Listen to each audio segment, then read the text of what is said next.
Alhamdulillahi wa kafa, summa salatu wassalamu ala ibadihi allazina istafa. Alhamdulillahi ala ni'matil islam wa kafa biha min ni'mah. Summa salatu wassalamu ala ashrafil anbiya'i wal mursalin, nabiyyina Muhammad wa ala alihi wa ashabi wa man tabi'ahum bi ihsanin ila yawmiddin. Musidɓe julɓe teddirɓe diina, ɓawon yettude Allah, kanko ɓuri hannude ko yetta. Duwano ɓurnaɗo tagge fango Muhammad sallallahu alaihi wasallam. Kanko e ɓeygure makko nden fof e sahabaɓe makko ɓen fop, wondiɓe makko ɓen fop e kala jokkuɗo lawol ɓeɗo yo Allah waɗu en e maɓɓe. Musidɗo moɗon Abdallah Diallo salmini on salminago dina, salminago ko yimɓe aljanna ka aljanna. Yo Allah waɗan on fop moɗon jeyaɓe yimɓe aljanna. Mi toriki Allah ndu lewru suma e tawndu en ɗo nde ndu nde hindo yaha yo taw en fop meɗen enen e mawɓe meɗen wurɓe e fatiɓe e dendagal ɓeygureji meɗen haray en rinɗinama e natugol yite jahannama.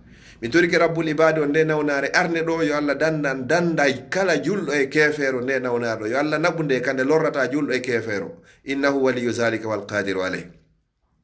Musidɓe julɓe tedduɓe, hande yewtere meɗen nden ko yewteten ko fi honɗum ko yo en du'ano nene e baba. Ko ɗum ɗo woni mawdu yewtere meɗen nden. Kono ado en natande nden yewtere ɗon taw haray miɗo weltano jama on fop wonɓe wallitade gon fiiɓe musidɓe meɗen fatiɓe Amérique no ɓe wattinire. Yo Allahu yoɓu fof ko ɓuri moƴƴude joddi kala waɗɗo mbuuɗi e muɗum ma waɗi du'a ma falanoɗo wadde hara o heɓari ko waɗa.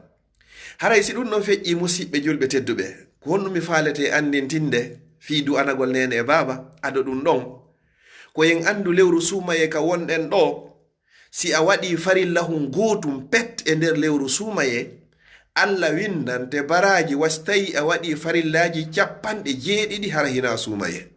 Wata en weddito e muɗum. No tawa e muɗum julugol julde jama, no tawa e muɗum kadi kala ko nanditata e muɗum. Si a waɗi sunnahu gotum ka lewru sumaye ɗo, Allah windante baraji wasi tawi a waɗi farilla timmuɗo hara hina sumaye. Ɗo woni ɗiɗi.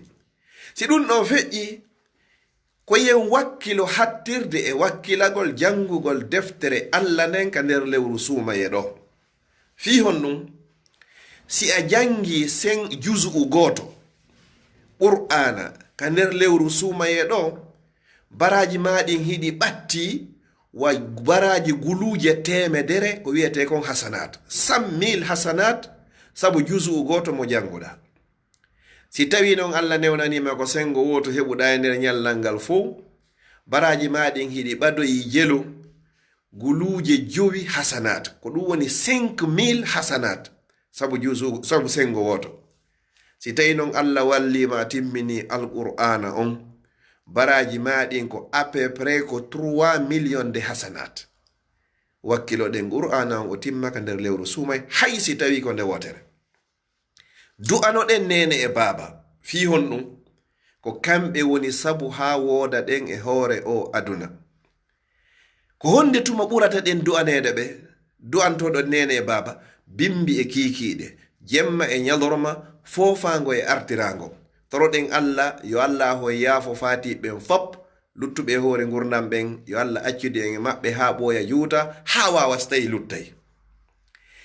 Mi yeto on leer ɓurɗo e moƴƴude mo nelaɗo yeeti en ka du'antoɗen ɓe, du'anoɗen hoore meɗen.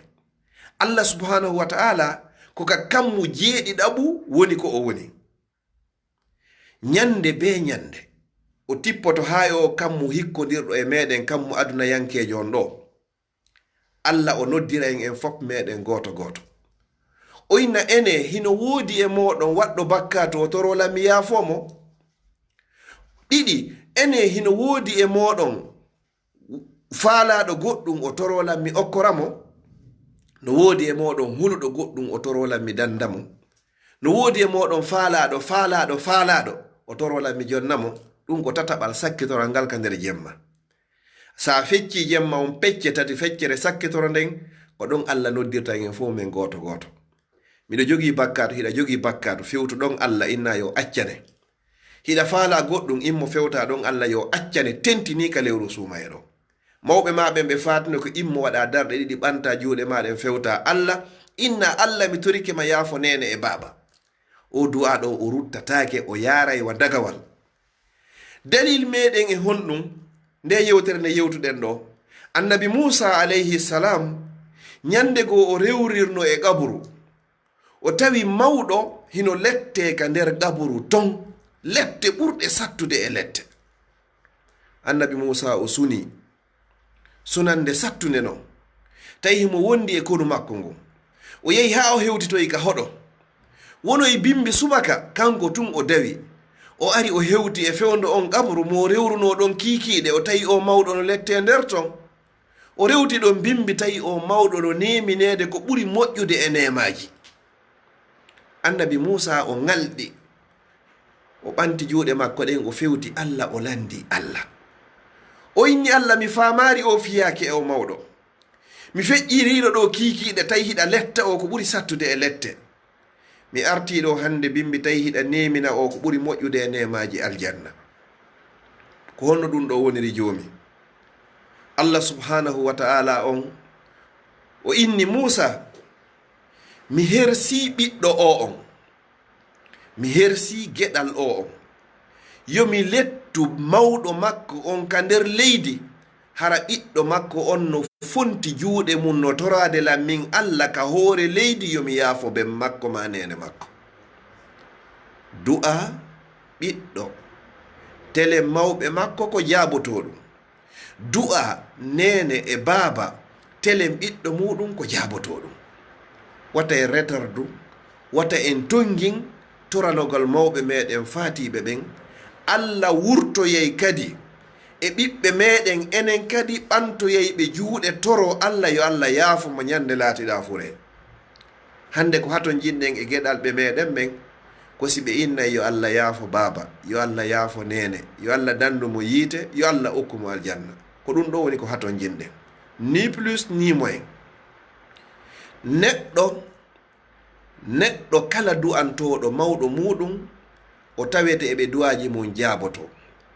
Neɗɗo kala yanganiɗo e wonɗo e yanganade e yanganoytoɗo mawɗo muɗum o tawete eɓe du'a muɗum on kadi mi jonna on misal, mi darnira ɗo yewtere nden. Neɗɗo goto wonino wiyeteɗo Uwais, wurunoɗo e nder leydi Yaman. O wurno ton, o gomɗini nelaɗo sallallahu alayhi wa sallam. Tawi himo jogii yumma, o aami accugol ngol yumma makko e di argol yiida e nelaɗo sallallahu alayhi wa sallam. O danki yumma makko, goɗɗo goo ala ko danko yumma makko, o dankiɓe ha nelaɗo sallallahu alayhi wa sallam faatiɓe yiidari. Aɗo nelaɗo fatade, Allah nuli Jibril ari yeeti nelaɗo sallallahu alayhi wa sallam, awa kaarijo ɗo no leydi nokkel kaari, ɗum ko Yemen wiyeteɗo kaari. On komo du'a mum jaaboto, ko jeyaɗo e yimɓe aljanna, sagu ko kurkani kon mawɓe makko ɓe yumma makko. Nelaɗo sallallahu alayhi wa sallam yeeti ɗum ɗo sahabaɓe ɓe inni ñande kaarijo iwri e leydi Yaman, o ari ɗo wo haray tore mo du'a makko ko jaaboto ɗum. Nelaɗo ɓe faati. Woni ha Sayyidina Abubakar ni Siddiq ɓe ƴetti lontal ngal, o arari sabu wondugol yanganagol yumma makko. Wonoyi ha Sayyidina Umaru ƴetti, nde hajjiyankoɓe iwri Yemen ari e nder Madina o arayno o tefa o lando, o inna ene no hakkundeji moɗo wiyeteɗo Uwais. Ɓe inna o Sayyidina Umar inni Allah mi toriki mi wata ƴetti tan ha mi yiida e o. Wonoy ɗon hitande goo Uwais aroy, o ari o landi iwruɓe Yemen ɓen, enni hino hakkundeji moɗo wiyeteɗo Uwais. Ɓe inni hi o ari hikka, ɗum foppa hari o arari yumma makko no nawni, jonno yumma makko feƴƴini mo ari hajjugol. Fa ya subhanallah. On sayi Sayyidina Umaru ɗaɓɓitimo, inni o ko a wiyete Uwais kaarijo ɓi kaarijo. E inni hi o inni nelaɗo sallallahu alayhi wa sallam yewtilam fi maɗa, o inni nelaɗo no andilam me yiidari. O inni hi sabu ko ɗigganɗa yumma makon, ɓe innila yomi yeetoma se yiidi ko a jeyaɗo yimɓe aljanna, mi to wo ko a du'a mum kadi jaaboto, haray toranolan Allah. Sabu hon ɗum o danki yumma makko kon, du'a makko jaaboto. Enen kadi siɗa faala yo du'a ma jaabo, torano yumma ma kala ka torayɗa hoorema, toranoɗa baaba e maɗa. Allah hino hersa jiyangel ngel nde torantoɗa hoorema, toranoɗa mawɓe ma ɓen. Allah ƴetta ko du'aniɗa mawɓe ma ɓen kon wacca ɗon ko du'aniɗa hoore ma kon.